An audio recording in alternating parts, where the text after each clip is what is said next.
Alors, bonjour à tous. Aujourd'hui, je vais vous parler d'un nouveau sujet, la transition au naturel versus le Big Shop. Donc, plusieurs d'entre vous ont dû passer par l'une de ces deux étapes. Et donc, je vais juste expliquer ces termes pour ceux qui ne sont pas familiers à ce que c'est et expliquer aussi comment faire une transition ou un Big Shop de la meilleure manière parce que ça ne se passe pas toujours bien ou forcément comme on l'aurait espéré. La première étape qui, selon moi, est essentielle, c'est une bonne réflexion. Parce que des fois, on suit un mouvement de mode, des fois, on suit les conseils d'amis. Mais j'aime bien une citation qui dit en fait que quand on fait une coupe de cheveux, on change totalement de vie. Et c'est un peu ça en fait. Et j'ai eu à le faire au moins à 3 reprises dans ma vie, si je me rappelle bien, de Big Shop. Oui, j'ai fait 3 Big Shop dans ma vie. Et là, le premier, je l'ai fait malgré moi parce qu'en fait, j'avais fait un wave et j'avais de mauvaises pratiques. Donc, ça a cassé beaucoup mes cheveux et j'ai pas eu le choix de totalement couper tout. Donc, ma pousse était vraiment très, très, très petite. Et j'avais très honte, j'avais 15 ans, c'est l'âge de l'adolescence, de la découverte de soi, de son affirmation. Donc moi, ça ne s'est pas du tout très bien passé pour moi, mon premier Big Shop. Je l'ai fait malgré moi et j'avais honte en fait de sortir avec mes propres cheveux parce qu'ils étaient courts et euh, c'est ça, à ce moment-là, c'était pas très tendance, là. Ce qui était tendance, c'était des longs cheveux, des beaux cheveux et tout ça. Ce qu'on appelle des beaux cheveux. C'est aussi, c'est un terme qu'on entend souvent, mais qui, selon moi, est mal utilisé parce que tous les cheveux ont leur particularité et sont beaux à leur façon. Donc, la première étape qui est essentielle, la réflexion. Être certain que c'est votre choix, que ce n'est pas quelqu'un qui vous l'impose, être certain que vous êtes prêt et que vous êtes documenté. Donc, vraiment se renseigner sur c'est quoi le Big Shop, c'est quoi la transition. Alors, en général, la transition, en fait, c'est y aller petit à petit. C'est-à-dire que vous attendez que vos repousses aient suffisamment poussé et vous vous retrouvez avec deux textures. La texture permanentée, ça peut être la kératine, ça peut être la permanente. Il y a différentes alternatives maintenant. Donc, ça peut être ça, ce qui est la transformation chimique que vous avez fait à vos cheveux. Ça peut être aussi une coloration. Il y en a qui ont fait une coloration, puis ça a beaucoup abîmé leurs cheveux. Et donc, ils font une transition et ils se retrouvent avec les deux couleurs et les deux textures parce que ça a modifié aussi la texture de leurs cheveux.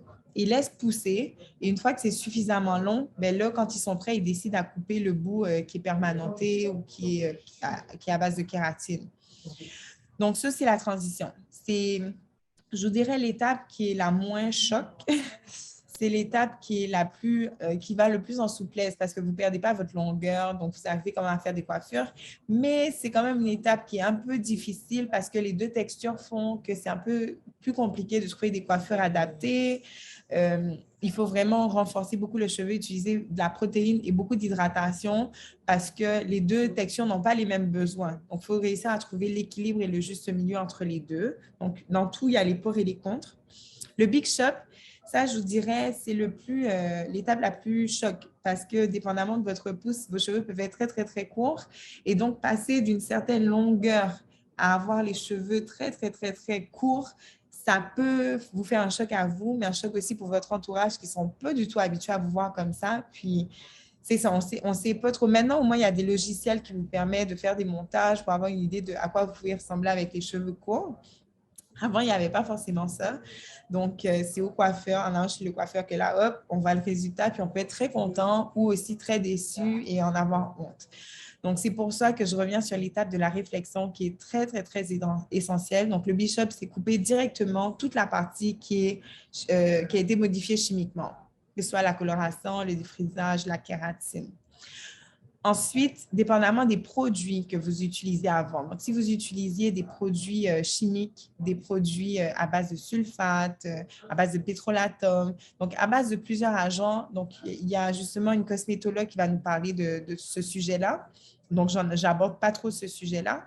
Mais si vous utilisiez des produits à base d'ingrédients non sains, il va être très important pour vous, pour optimiser le résultat une fois que vous avez le cheveu naturel, d'utiliser des gammes naturelles. Donc, pour cela, avant ça, il faut faire ce qu'on appelle une clarification.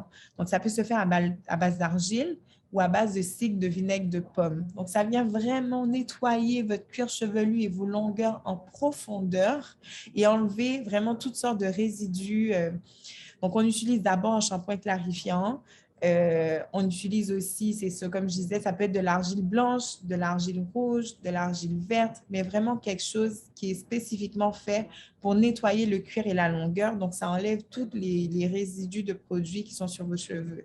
Donc, vous repartez à neuf. Une fois cette étape faite, bien entendu, hein, il faut trouver votre nouvelle routine capillaire.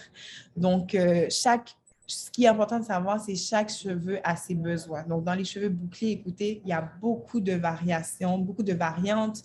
Il y a les cheveux euh, très bouclés, il y a les cheveux qui sont plus à tendance crépue, il y a les cheveux qui sont ondulés. Donc, il y a vraiment beaucoup de termes dans le cheveu bouclé et c'est important de savoir c'est quoi vos besoins à vous, c'est quoi votre routine à vous. Vous ne pouvez pas calquer sur les produits que quelqu'un d'autre utilise, qui a un type de cheveux totalement différent des vôtres et vous attendez à avoir le même résultat. Ce n'est pas possible. C'est pourquoi à Yafé, on vous offre des consultations gratuites où on teste vraiment les produits sur vos cheveux. La consultation peut se faire en ligne ou à distance, en ligne ou en présentiel. En présentiel, là, on va vraiment tester les produits sur une section de vos cheveux et vous verrez vous-même le résultat sur vos cheveux. Et à distance, en fait, on va vraiment prendre des photos de vos cheveux pour essayer de les analyser, pour voir quels sont vos besoins et y répondre au mieux. Donc, sur ce, je vous invite à écouter mon autre vidéo sur la routine capillaire où j'aborde, moi, selon mon type de cheveux à moi qui est coloré, quelle est la meilleure routine capillaire que j'ai trouvée, quels sont les produits que j'utilise actuellement. Donc, je vous souhaite une excellente journée et à très bientôt.